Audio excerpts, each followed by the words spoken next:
Solidarnost sem izbrala zato, ker se mi zdi, če pomagaš drugim ljudem, se pol tudi sam boljše počutiš in pač te na nek način to usrečuje tudi tebe. Jaz sem si ga izbral predvsem zato, ker me je zanimal psihološki aspekt solidarnosti in tega, da pomagaš drugim. Torej, kaj ti kot oseba dobiš iz tega in pa kaj družba dobi iz tega.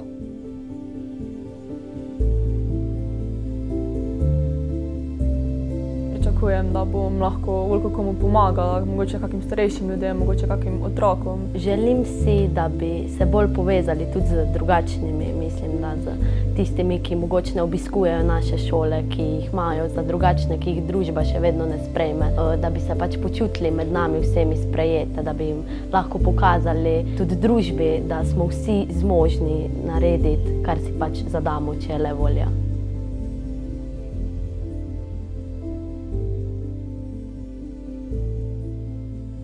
Take lutke so ena izmed oblik solidarnosti, ki smo jih letos ponujali, bi lahko rekli, pri predmetu. Njih smo dijaki sami sešili, jih oblekli, na koncu pa smo jih dali v posvojitev v zameno za denarno donacijo, ki pa smo jo potem posredovali UNICEF-u.